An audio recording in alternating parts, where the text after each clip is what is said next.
So it's been 3 weeks since my last video, but really to make a video, you've got to get something done.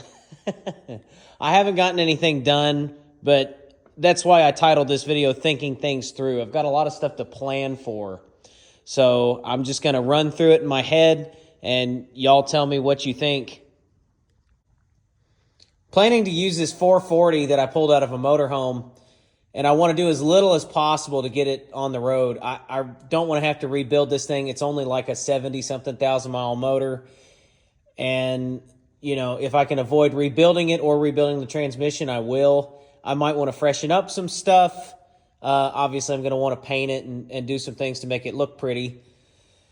But I want to mostly leave it alone. My plan is to run power steering, and I pulled a power steering box and the complete column out of a 57 New Yorker. And then I realized that since the 57 New Yorker has a longer wheelbase, that this column is almost certainly the wrong length. I'd saved a couple of columns from parts cars until I realized that the columns are actually different between the manual steering and the power steering ones. So I'm a little bit at a loss as to what to do next. I guess I'll probably need to get a power steering column from a 57 or 58 Plymouth. So that's on the shopping list. This manual steering box is fine, but I sold the column off of it. And when I was picking the body off of it the first time, I actually bent it. So, you know, that's fun. I'm planning to do a disc brake conversion with donor parts from a Plymouth Volare that I've got sitting in this box, the spindles and the steering knuckles.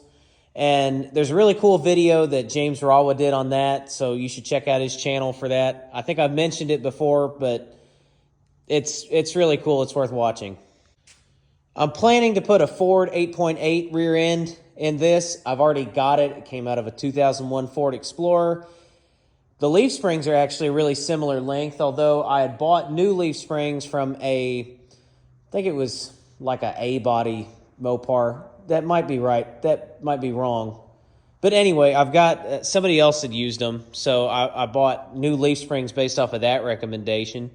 But that's what I want to set up there. I've got torsion bars from a 58 wagon, so they'll have a little higher spring rate, and that'll be good for that 440, which I think those 318s and the cast iron torque flights that they had in that model, I think they would have been pretty similarly hefty. So we'll see there. I'm going to have a ton of work to do body-wise on this thing. It was kind of butchered up, really butchered up.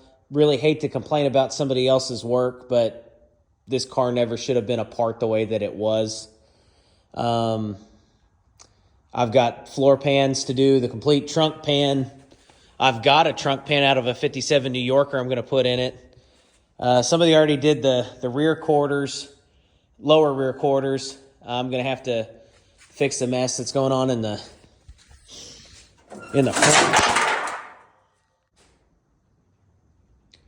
Got a lot of work to do with the rockers and the inner rockers, and that might be where I try to get the help from somebody that knows what they're doing a little more than me.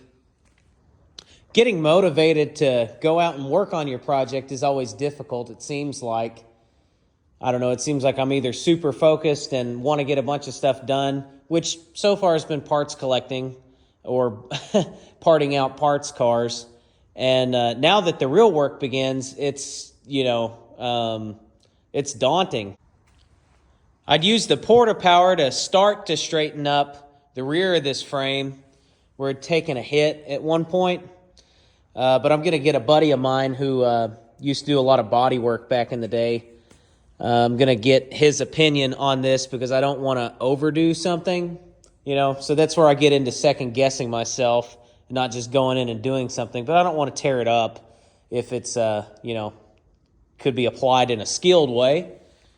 On a more positive note, I finally got a set of trim, or at least trim that I can cut down and add the upswings to. It's really the rear quarter pieces are off of a 57, but I've got the little elbows and I've got several other pieces that I can cut the upswings out of. So I think that's good. Of course, they just started reproducing the complete sets of trim now, which you can get for $2,000.